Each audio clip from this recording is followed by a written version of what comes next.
Shalom Sobat Kuliah Kesuhan, bertemu kembali dengan saya Eker Saugo di channel ini. Bagaimana kabar kita semuanya? Semoga saudara-saudara sekalian yang sedang menyaksikan video ini tetap sehat-sehat saja ya. Amin. Ya teman-teman yang dikasih Tuhan, beberapa hari ini kita dihebohkan dengan berita di mana Ustadz Abdul Somad ditolak masuk ke negara Singapura. Dan ada banyak respon dari masyarakat, dari YouTuber, dari banyak pihak termasuk orang-orang politik yang memberikan respon karena Ustadz Abdul Somad ditolak masuk ke negara Singapura.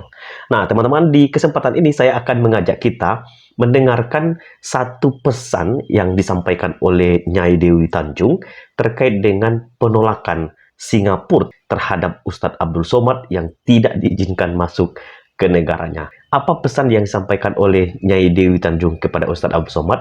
Mari kita dengar bersama-sama. Ketemu kembali dengan Nyai Dewi Tanjung di sini, teman-teman. Apa kabar?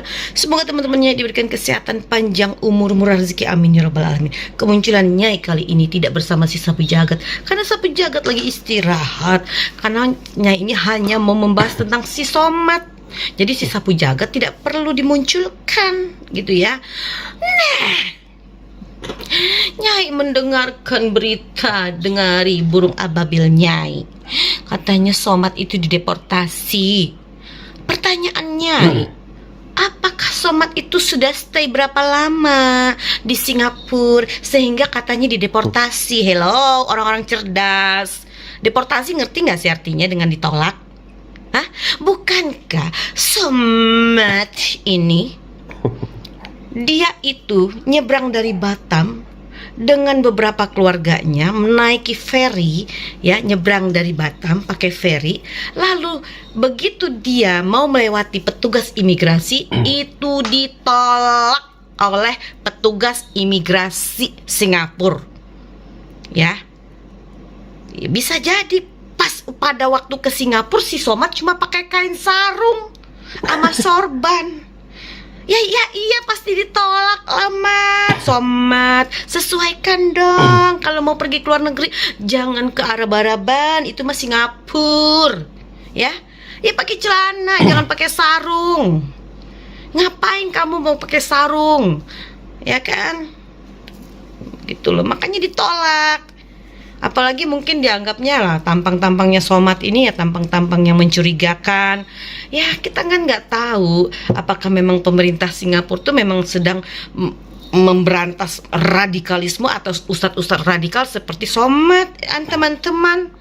Gitu ya. Jadi kalian yang heboh kayak Fadli Jong, apa yang lain-lainnya, itu Abdul Somad itu adalah ini kita, panutan kita, itu panutan lo, bukan panutan yang lain, sorry. Ya, panutan lo Jong, ya ingat tuh Pak Di Jong, jangan nggak usah kau bawa ke negara, urusan negara lah. Somad tuh cuma warga negara Indonesia yang nyebrang ke Singapura dan ditolak, dan itu banyak terjadi, hal biasa kok. Orang warga negara Indonesia yang nyebrang ke Singapura ditolak oleh Singapura itu banyak terjadi, bukan si Somad aja. Jadi nggak usah terlalu lebay dibesar-besarin deh. Kadrun tuh kebakaran jenggot begitu Somad ditolak masuk Singapura. Sadar dong, tampangnya Somad mungkin memang tidak sesuai untuk harus masuk ke Singapura. Dan itu hak negara Singapura menerima Somad atau tidak. Itu haknya. Pemerintah Singapura mau nerima Somad apa enggak? Ngapain kita harus maksain tuh Singapura harus minta maaf? Nggak usah minta maaf sama Somad. Dan kepada pemerintah Singapura nggak usah meminta maaf kepada Somad dan pemerintah Indonesia, karena nggak merugikan pemerintah Indonesia kok, ya. Karena perjalanan Somad ke Singapura kan tidak membawa misi negara. Somad datang ke sana cuma jalan-jalan sama istri barunya dan keluarganya. Jadi tidak perlu pemerintah Singapura minta maaf kepada negara Republik Indonesia, tidak perlu. Karena itu bukan urusan negara.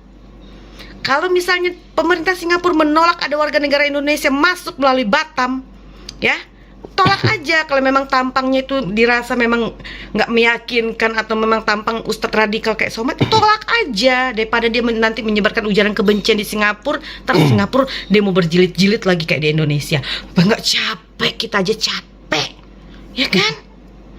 Makanya gitu loh, bawa santai aja. Jadi apa yang dialami Somad itu hal biasa kok terjadi, bukan baru kali ini. Hello Fadli Jong, cerdas dong, anggota DPR RI, masa nggak cerdas sih? Kasian Anda ya Fadli Jong, ya kan? Lalu Nyai mau katakan lagi ya, makanya Somat kalau masuk ke negara asing, bukankah ente katanya benci sama negara asing? Kenapa nyebrang ke negara asing? Kenapa nggak bawa istri dan keluarga kau tuh ya Somat ke Palestina, jalan-jalan ke Palestina? Jalan-jalan aja dong ke Palestina, negara yang kau puja-puji itu. Ya, jalan-jalan ke Palestina, ajak semua teman-teman dan kader-kader ke Palestina, keliling-keliling Palestina. Nggak usah ke Singapura. Habis itu kau ke Singapura pakai sarung, ya ditolak. Astagfirullah, Somat. Udahlah, aku nggak bisa ngomong apa-apa lagi sama kau kan. Kau nggak bisa menempatkan diri, gitu loh. Apa perlu kau operasi muka lah, agak ganteng dikit, ya kan? Biar ganteng dikit, biar kelihatan kayak gimana, atau agak kau sipit-sipitkan gitu muka kau, gitu loh. Biar kau bisa masuk Singapura, biar kau kayak itu anak-anak BTS, gitu loh. Ya kayaknya Somat ya. Oke Somat, itu namanya bukan deportasi ya teman-teman, itu namanya ditolak masuk ke sebuah negara. Berarti Somat ditolak masuk negara Singapura. Deportasi kalau Somat sudah ada di dalam Singapura dipulangkan, itu deportasi. Oke, bye. Assalamualaikum warahmatullahi wabarakatuh. Oke teman-teman yang dikasih Tuhan, demikianlah cuplikan video dari Nyai Dewi Tanjung. Jadi Nyai Dewi Tanjung ini memberikan pesan ya, karena berita yang kita dengarkan yang diviralkan bahwa Ustadz Abdul Somad itu dideportasi. Disinilah Nyai Dewi Tanjung menjelaskan apa itu deportasi, dan juga dia menyinggung soal mungkin saja Ustadz Abdul Somad memakai pakaian agamais sehingga negara Singapura menolak dia. Tetapi Nyai Dewi Tanjung juga di sini memberikan satu penjelasan bahwa ketika negara Singapura menolak, itu haknya dan itu tidak ada urusannya dengan negara Indonesia, dan negara Singapura tidak perlu minta maaf. Karena kenapa? Itu hak negara itu sendiri. Jadi teman-teman yang dikasih Tuhan, dan seperti apa yang saya sampaikan di dalam beberapa video saya, bahwa memang benar dengan apa yang terjadi seperti ini, seharusnya para penceramah, para tokoh-tokoh agama ini harus juga banyak belajar, introspeksi diri sajalah, dan juga memperbaiki dan melihat diri apakah selama ini ajaran ceramah yang disampaikan itu meneduhkan dan juga membangun iman jemaahnya. Dan itu saja yang perlu diperbaiki. Supaya apa? Pada waktu kita berkunjung ke negara lain, ke negara asing, kita punya rekam jejak yang baik. Begitu ya. Oke teman-teman yang dikasih Tuhan, itu saja yang ingin saya sharingkan. Kiranya video ini juga boleh membukakan pikiran kita, memberikan inspirasi bagi kita. Tuhan memberkati. Shalom.